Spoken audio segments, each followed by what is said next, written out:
Oui, bonjour les amis. Alors, aujourd'hui nous allons lire, comme tous les dimanches, l'évangile de Matthieu, chapitre 25.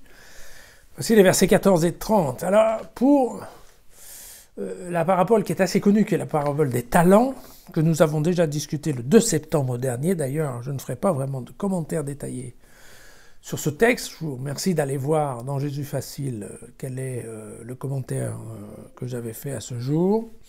Et c'est intéressant par contre de relire ce passage parce que dans quelques jours nous allons étudier le même passage vu par Luc. Et vous verrez qu'il y a quand même un certain nombre de différences. Et par contre, ce que je vous propose, c'est en fin de commentaire, il y a un texte assez intéressant à lire qui est la première lecture, Proverbe numéro 31. Et donc on passera par là. En effet, il en va d'un homme qui, partant en voyage, appela ses serviteurs et leur confia ses biens. À l'un, il remit 5 talents, à un autre 2, à un autre 1 seul, à chacun selon ses capacités. Et il partit. Aussitôt que celui qui avait reçu les 5 talents s'en alla les faire valoir et en gagna 5 autres. De même, celui des 2 talents en gagna 2 autres. Mais celui qui n'en avait qu'un seul, alla creuser un trou dans la terre et il cacha l'argent de son maître. Longtemps après, arrive le maître de ses serviteurs et il règle ses comptes avec eux. Celui qui avait reçu les 5 talents s'avança et en présenta 5 autres en disant « Maître, tu m'avais confié 5 talents, voici les 5 autres que j'ai gagnés. » Son maître lui dit « C'est bien, bon et fidèle serviteur, tu as été fidèle en peu de choses, sur beaucoup, je t'établirai, viens te réjouir avec ton maître. » Alors, se présente aussi celui des 2 talents, et qui lui dit « Maître, tu m'avais confié 2 talents, voici les 2 autres talents que j'ai gagnés. » Alors son maître lui dit « C'est bon, c'est bien un bon et fidèle serviteur, tu as été fidèle en peu de choses. Sur beaucoup, je t'établirai. Viens te réjouir avec ton maître. » Et puis, s'avançant à son tour, bien entendu, le dernier, qui n'avait reçu qu'un seul talent, lui dit « Maître, je savais que tu es un homme dur. Tu moissonnes où tu n'as pas semé, tu ramasses où tu n'as pas répandu, par peur.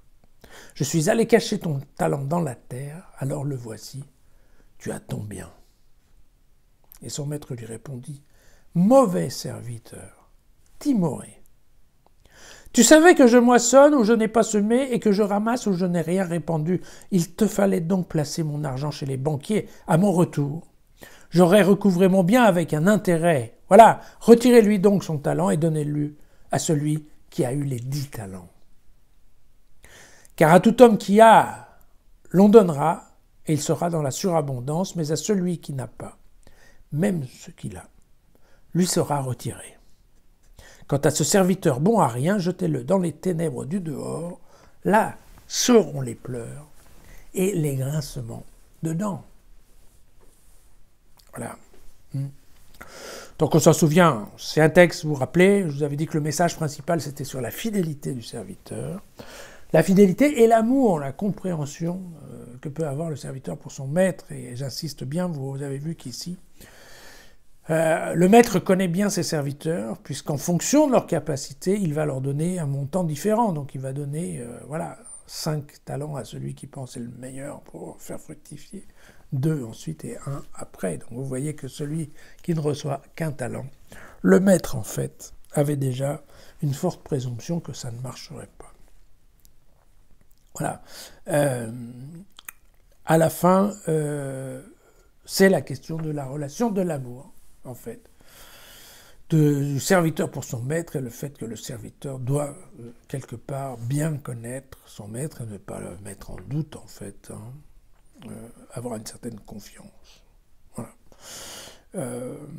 Alors, évidemment, l'objectif de Matthieu, il faut le savoir ici, c'était de lutter, en fait, contre un certain fatalisme inhérent à la culture grecque. Parce que vous savez, par exemple, que les stoïciens, étaient un mouvement grec typiquement pour eux, c'était pas la peine de trop en faire parce que de toute façon, le destin faisait qu'à la fin, ça ne changeait rien, qu'on puisse prévoir ou ne pas prévoir, et que donc il valait mieux avoir l'intelligence de savoir s'adapter. Or, typiquement, Matthieu dit non, ce n'est pas vrai, ce qui compte, ce sont les œuvres, et on ne peut pas se laisser aller à une certaine fatalité. Il faut au contraire faire en sorte de pouvoir faire fructifier tout ce qu'on nous donne au plus de notre capacité. Et donc, c'était une façon, en fait, de gagner la considération de Dieu et de se préparer au jugement dernier. Voilà. Alors, c'est un peu pour sourire, n'est-ce pas? Parce que j'ai fait quelques découpages dans le proverbe numéro 31, que je vous conseille d'aller lire en entier. Mais j'ai trouvé que c'était amusant de vous lire une partie qui s'appelle « La femme de caractère ». Parole du roi Lemuel. Leçon que sa mère lui inculqua. « Ah, mon fils! Ah, fils de mes entrailles! Ah, fils appelé de mes vœux! Ne livre pas ta vigueur aux femmes et ton destin à celles qui perdent les rois. »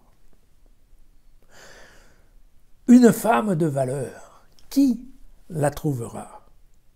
Elle a bien plus de prix que le corail. Son mari a pleine confiance en elle. Les profits ne lui manqueront pas. Elle travaille pour son bien, c'est-à-dire pour le bien de son mari, et non pour son malheur. Tous les jours de sa vie, elle cherche avec soin de la laine et du lin, et ses mains travaillent allègrement.